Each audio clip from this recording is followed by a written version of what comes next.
I'm slowly losing my mind. It's been snowing in town for over a month non-stop. School was cancelled and nobody's on the road. I feel so trapped and helpless. Everything came to a head yesterday when I saw her.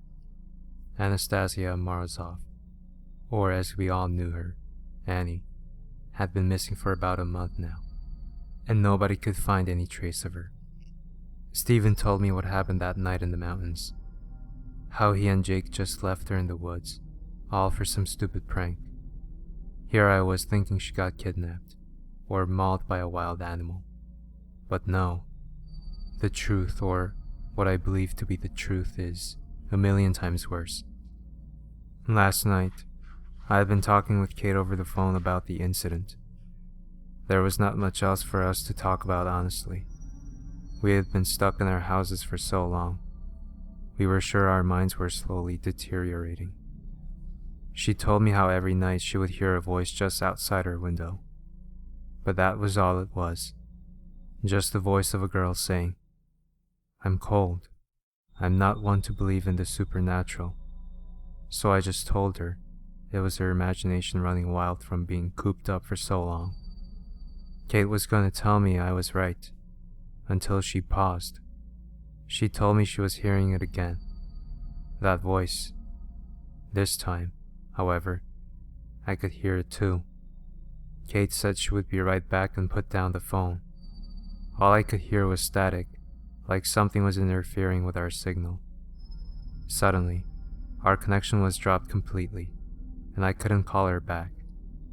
I just figured the storm was the cause of this, and went downstairs to watch TV. Our house was cold, even with the heat cranked all the way up.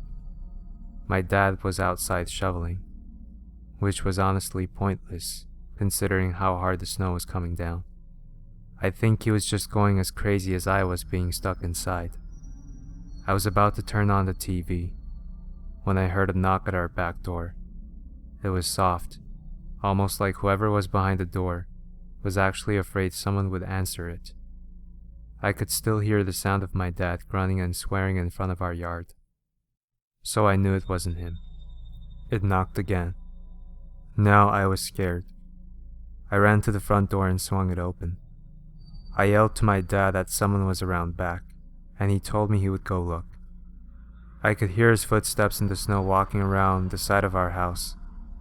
After some time, he tapped on one of the windows and shrugged. There was nobody there.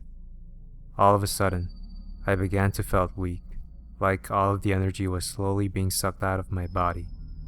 I went upstairs to lay back down in bed, but when I reached the door to my room, the doorknob was completely frozen.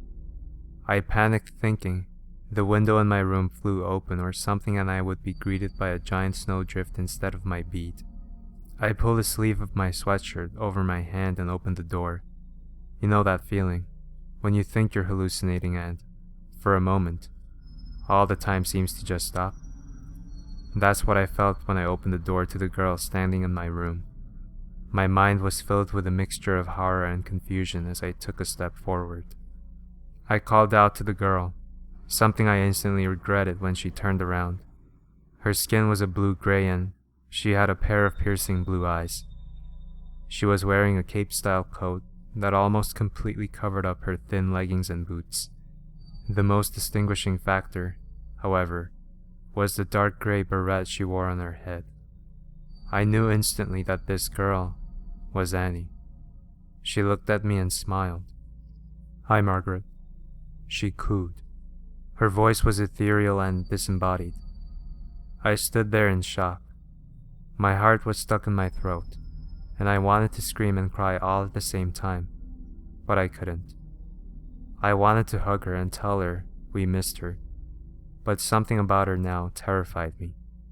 Annie moved closer to me. "Do you want to see?" I started to regain feeling in my body and managed to answer. "See what?" I asked, consumed by fear. I never should have answered. I should have ran as fast as I could out of that house with my dad and just drove. Annie was closer now, so close that I could feel her icy breath on my face. "See what they did to me?" she said in a low, ghostly voice. I didn't get the chance to respond as Annie's face began to change. Her skin started to rot off sides of her face and her eyes fell out, leaving nothing but sad, dark, empty sockets. I started to cry and fell to the ground. This wasn't her, but at the same time, it was.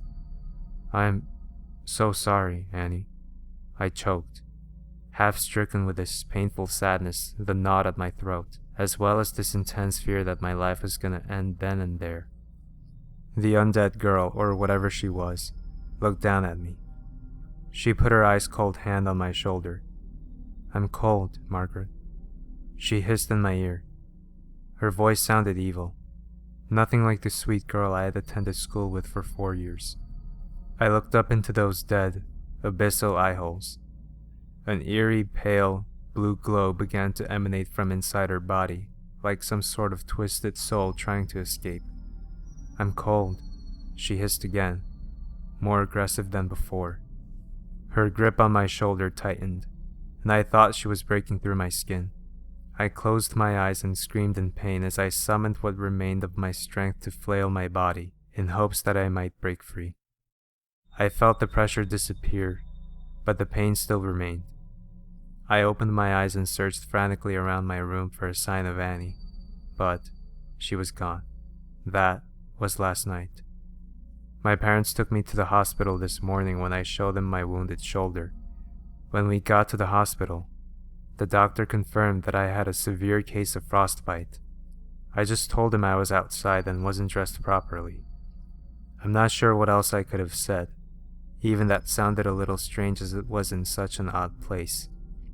I was given medicine for nerve pain, and instructed on what to do to take care of it. Luckily, they told me I should be fine, which did give me a sense of momentary relief.